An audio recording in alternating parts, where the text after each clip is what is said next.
आत्मीय भाइयों और बहनों, परधि से केंद्र की ओर विषय पढ़कर सुनाते हैं जीवन पथ के प्रदीप पृष्ठ 102 से।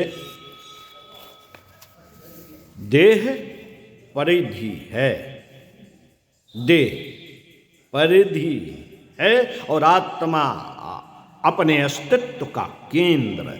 परिधि से केंद्र की ओर यात्रा करने से ही आध्यात्मिक विकास सुनिश्चित होता है। जो इस सच से अनजान हैं वे सारे जीवन परिधि पर ही टिके रहते हैं। ऐसे आत्म विमुख लोगों के लिए देह और उससे जुड़े वैभव भोग ही जीवन का सब कुछ बन जाते हैं। सांसारिक पद प्रतिष्ठा के भ्रम एवं झूठे मान यश के अंधेरों की चाहत ही उनकी चेतना को हर पल घेरे रहती है। लेकिन ज्यों ही आत्म चेतना परिधि से केंद्र की ओर मुड़ती है, आध्यात्मिक अंतर यात्रा प्रारंभ हो जाती है। आत्म जिज्ञासा की पहली प्रकाश किरण का उजियारा जीवन में प्रवेश कर जाता है, परंतु परिधि से केंद्र की ओर इस यात्रा की शुरुआत कैसे हो? गिरीश चंद्र घोष ने अपने सदगुरु श्री रामकृष्ण देव से एक समय यही सवाल पूछा था। उत्तर में परमहंस देव ने मुस्कुराते हुए गिरीश बाबू को बड़ी ही ममता से छू लिया। परमहंस देव के इस अलौकिक स्पर्श से गिरीश बाबू रोमांचित हो उठे।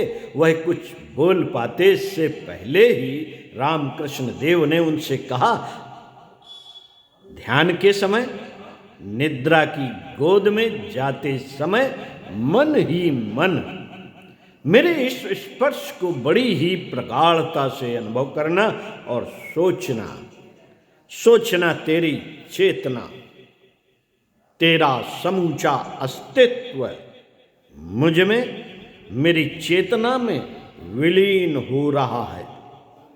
बात छोटी सी है, परंतु अभ्यास करने वाले के लिए इसके परिणाम बहुत बड़े हैं। लेकिन क्योंकि मन ही मन सदगुरु के स्पर्श की प्रगाढ़ रूप से होने वाली अनुभूति में देह से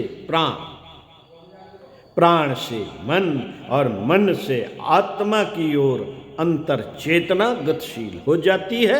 इस अनोखे अभ्यास से संपन्न होने वाली अंतर यात्रा ने ही श्रीयुक्त गिरीश चंद्र घोष को महात्मा बना दिया।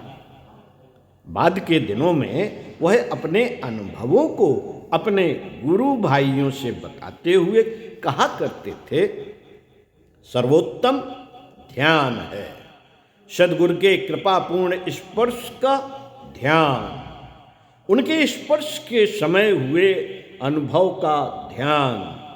इससे सहज ही अंतर चेतना देह की परिधि से अपने अस्तित्व के केंद्र आत्मा की ओर बढ़ जाती है और इसकी तीव्रता के अनुपात में ही आत्म शक्तियों का अलौकिक जागरण स्वमेव होने लगता है।